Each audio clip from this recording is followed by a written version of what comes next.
Donc, bonjour. Moi, je suis la co-gérante. En fait, on est deux à gérer la ferme du Centre Paul Roulant. Le Centre Paul Roulant, il y a peut-être certains d'entre vous qui connaissent déjà l'organisme. C'est quand même une institution assez aimée à Montréal. Le Centre Paul Roulant célèbre cette année sa 21e année. À l'origine, c'était une popote roulante intergénérationnelle. Puis, à travers les années, à travers 21 ans, il s'est greffé beaucoup d'autres projets et collectifs. Donc, on reste une popote roulante intergénérationnelle alimentée par une vingtaine de bénévoles par jour. Mais aussi, on a accroché le volet d'agriculture urbaine qui est maintenant devenu beaucoup plus un volet d'éducation que de production, parce qu'on croit sincèrement en la production en terre agricole. Puis il s'est joint d'autres collectifs comme le collectif d'apiculture, qui est un collectif qui sert à éduquer et à produire du miel en ville, le collectif de vermicompostage, le collectif des fruits défendus qui glane, dans le fond, les arbres fruitiers en ville et qui alimente notre programme de transformation alimentaire. Puis, il y a un atelier de vélo communautaire. Cette année, on a aussi créé beaucoup d'ateliers de cuisine communautaire. Donc, c'est des membres de notre communauté qui viennent et utilisent la cuisine pour faire des ateliers. Puis, c'est greffé un programme de conservation des aliments pour utiliser les déclassés de la ferme. Puis tout ça, c'est animé par beaucoup de bénévoles, puis une équipe permanente de 20 employés. La ferme du Roulant a célébré cette année, je pense que ça fait 5 ans, en fait, qu'on existe. On est situé à Senneville, dans les dernières terres agricoles de l'île de Montréal, sur des terres super fertiles, mais vraiment rocheuses. On est une ferme assez classique, là, je dirais, 3,5 acres, semi-mécanisée. On travaille avec le BCS qui travaille pas très bien en roche. Puis on a très peu d'infrastructures parce que on est un organisme communautaire, donc on fait avec les moyens qu'on a et des subventions qui viennent ou qui ne viennent pas. On produit 40 différents légumes, là, comme assez classique fermier de famille. Là. On est membre du réseau d'équitaires, on est membre de l'ACAP. Puis on a un grand volet aussi d'éducation. Donc, on a, nous aussi, une vingtaine de bénévoles qui viennent à la ferme à chaque semaine. On a des groupes d'enfants, des groupes d'ados, name it, là, tout le monde peut venir, puis soit venir faire une journée à la ferme ou on offre des ateliers aussi. Mais le gros, dans le fond, de la ferme, c'est vraiment, dans le fond, la popote roulante existait.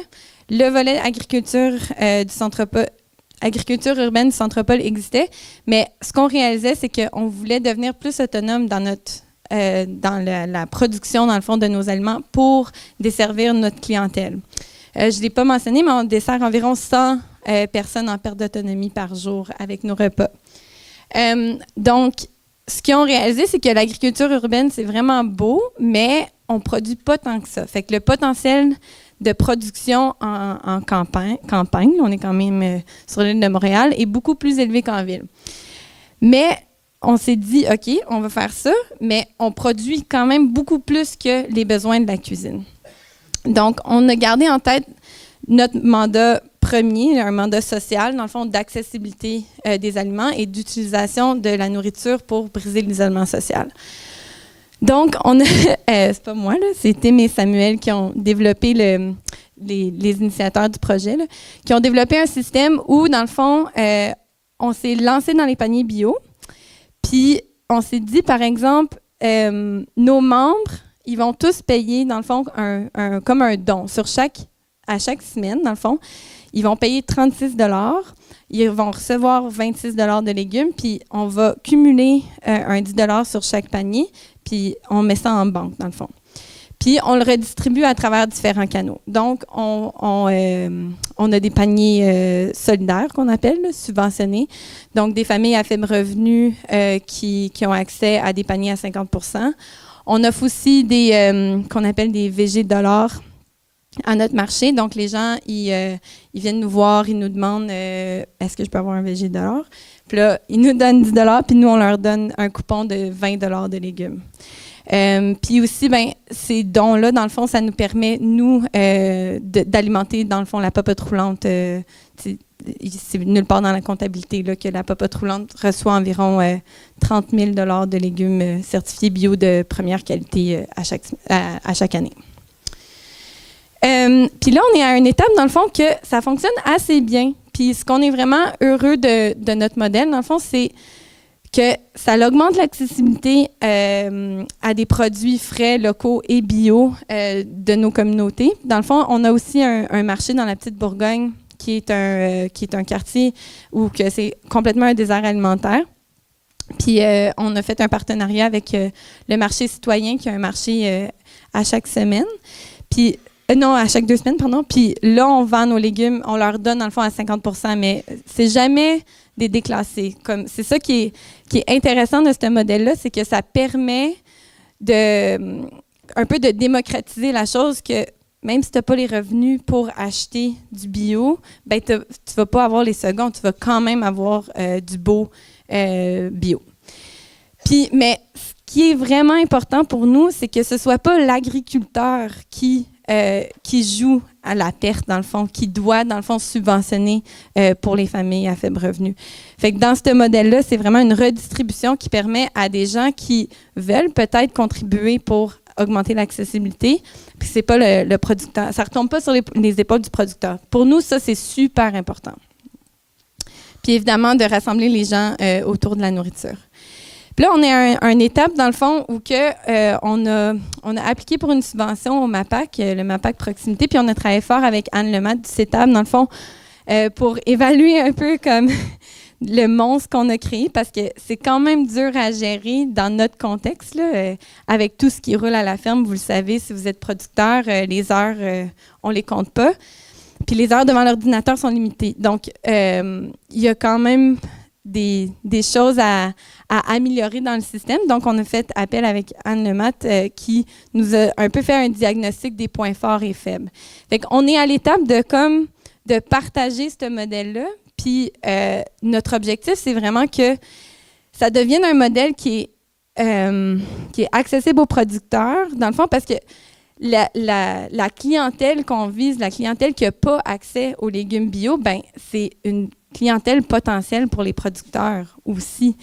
Fait que si c'est une clientèle potentielle pour le producteur, puis que le producteur n'a pas à écoper, dans le fond, et de débourser lui et de prendre le don sur ses épaules, ce serait tant mieux. Fait qu'on a quand même... on trouve que le modèle fonctionne bien, puis nous, on est dans une position intéressante où qu'on est un OBNL puis une charité, donc nous, on peut remettre des crédits d'impôt. Fait que c'est comme un peu un incitatif aux gens de faire un don. Dans le fond, pour leur don, ils ont quand même un reçu d'impôt. Fait que moi, je me casse la tête depuis 2 ans, depuis que je travaille au Centre Paul Roulant, de voir comment qu'on peut partager et s'aimer le projet pour que ça soit applicable à d'autres fermes et d'autres organismes communautaires. Fait qu'on est beaucoup là-dedans, puis on espère, dans le fond, comme alimenter la discussion avec d'autres producteurs et d'autres organismes communautaires. On a quand même défini certains défis. C'est que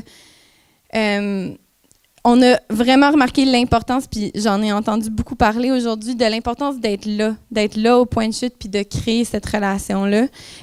Puis surtout dans des communautés qui sont souvent moins desservies, dans le fond, de parler de pourquoi le bio, de pourquoi le local, de pourquoi le frais. Puis on a aussi un des points qui est vraiment important pour nous, puis qu'on essaie de faire, c'est dans nos communications, de vraiment maintenir la dignité d'accès aux aliments. Puis ça peut être un défi en termes de communication, puis d'aller vraiment cibler c'est où les gens qui ont besoin de ces services-là. Mais un truc c'est un bon coup de notre part, c'est que une fois que, dans le fond, tu as appliqué, tu t'es inscrit pour un panier subventionné, il n'y a plus de mention de ça. Tu vas à ton point de chute puis tu reçois le même panier que tout le monde. Donc, ça peut être comme un incitatif, dans le fond, parce que des fois, c'est ce mouvement-là qui est difficile, là, d'aller à une banque alimentaire ou quoi que ce soit. Ouais, je pense que c'est ça.